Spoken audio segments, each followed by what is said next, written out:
must be dynamic, they must be zestful, they must be spirited, animated, vibrant, bouncy, bubbly, exuberant, ebullient, enthusiastic, feisty, full of life, bright-eyed. That's the kind of team you need. People with these qualities.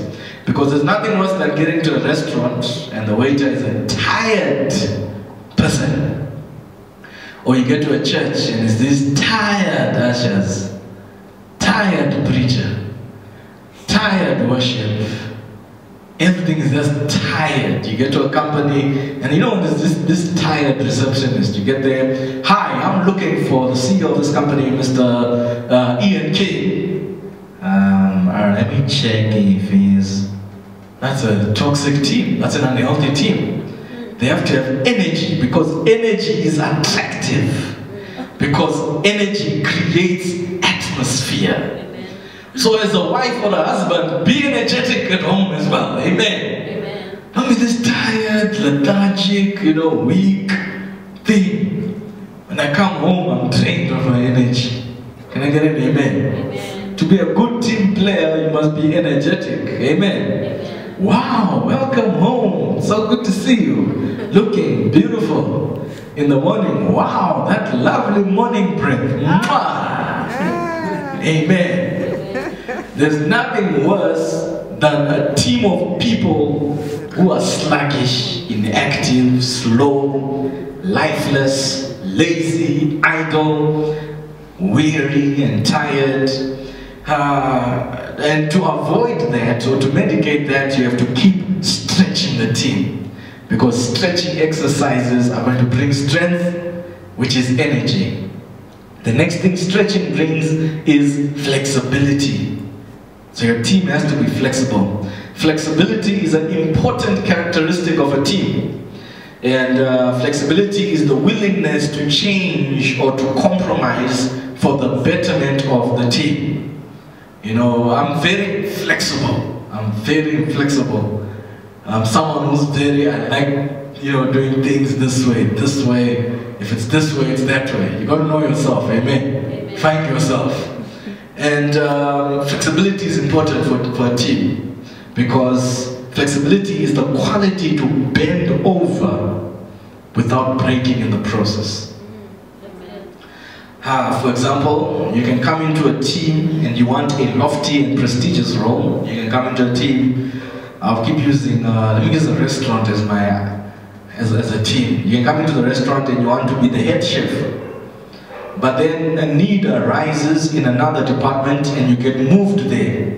So instead of being the head chef, you're bending from what you really wanted to do and you find yourself mopping floors. You've got to be flexible. If you want to be effective in a team, you've got to be flexible. So you need people in your team who are flexible, willing to change and compromise, especially in a new church. Especially in a new church. Because if all they want to do is come to church and preach, or all they want to do is sing and go home, if all they want to do is do that, they're not going to be productive in the team. Because you need members who can change sometimes their role to better the team. You don't need team members who are rigid and unyielding. You need people who are flexible, people who are versatile. I can do many things. If you need me to do this, I can do this. If I'm needed to do this, I can do this. I'm versatile. I'm open-minded. I'm free. I'm not rigid. Now watch very carefully. This is a key area now. Stretching increases corporate awareness and corporate sensitivity. In any organization, you need corporate awareness because it's a trait where as a member of any organization, you're concerned about the whole organization. You're always well-informed and interested about the organization. There's nothing worse than an employee who's not interested in the organization. Nothing worse than that. Someone who's not interested in the team. Fernando Torres had that problem when he was at Liverpool. There came a point where he wasn't interested anymore, that's why they had to ship him to Chelsea. He didn't care. And you can see it on that person. That person doesn't have any energy, and they are very rigid, and because they're lacking what's known as corporate awareness. And they're only there for a paycheck. They don't care if company is doing well. They don't care if it's making profits or losses. They don't care about the share price. They don't give a rip about the balance sheets which come out in the papers. They don't care about the history of the company, and they don't even care about the future of the organization. They are just there for a payoff. It's hard to find people with corporate awareness and corporate sensitivity who care about the whole organization, and they view whatever they're doing within the context of moving the entire body forward. They always ask themselves, what am I doing to make this organization better? I'm not just here. Lord, what am I doing to make this, it's not about me, it's about the team. What am I doing to make this organization better? They get joy and meaning from the value that they add to the organization. And there's certain people who come to a church, and use a church as an example here. When they come to a church, when they have corporate awareness, when someone is in a church and they have corporate awareness and corporate sensitivity, they're always worried about, what can I contribute to this church to move it forward? You know, and to a certain extent, people who are tithers have a high sense of corporate awareness, because they come to a church and they ask themselves, how is the pastor doing this? How is he paying the rent? How is he, you know, how is he doing all these things? How is he renovating? How is he managing all the various bills? Because I've got corporate awareness and corporate sensitivity. I don't struggle with tithing because I understand that what can I do to help this thing move forward? I'm not just here for myself. I'm worried about the corporate. I remember when we were in Zim, we moved our church from this other cinema to the biggest auditorium, the Harare International Conference Center. In those days I was working this other job and the salary wasn't that good. But as soon as we moved to this new venue, I had a burden. I was like, Lord, I'm going to start tithing 40%. Because on my level, I want to make sure we never get kicked out. Now my tithe wasn't much. But I was just sensitive that, you know what, whatever I can do to push this organization forward, I've got to do it. Amen. Can I get an amen? You've got to have corporate awareness and corporate sensitivity. Amen. And that comes through stretching. Say, I've got to stretch.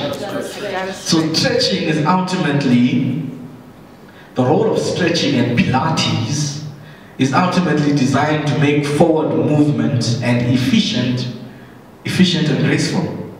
Pilates, the ultimate goal of Pilates is to make movement, how you move, efficient and graceful.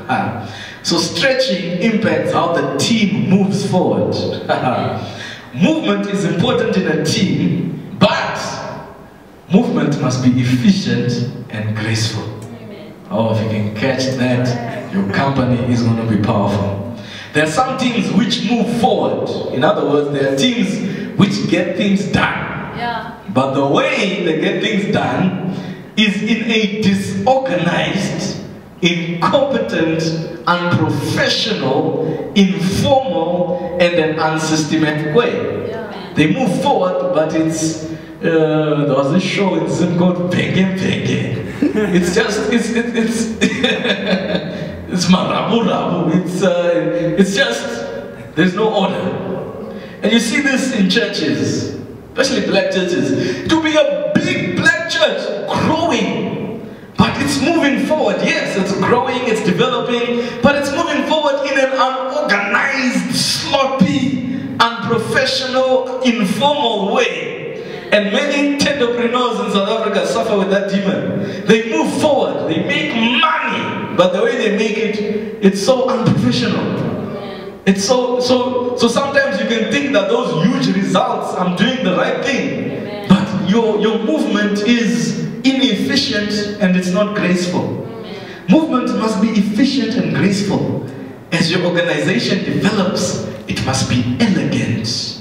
It must be fluid. Must be fluent. Amen. Amen. I'll keep using a restaurant as an example. Imagine going to a restaurant. This is a powerful analogy. She paid me for this one. You go to a restaurant, it's got the best food in South Africa. I mean, when you get that food, even your ancestors who died taste it. Amen. They come from the grave and say, hey, fully peace. It's so good. Amen. But the process of getting that meal in that restaurant is hell. Can I get an amen? Amen. The movement is not efficient and it's not graceful.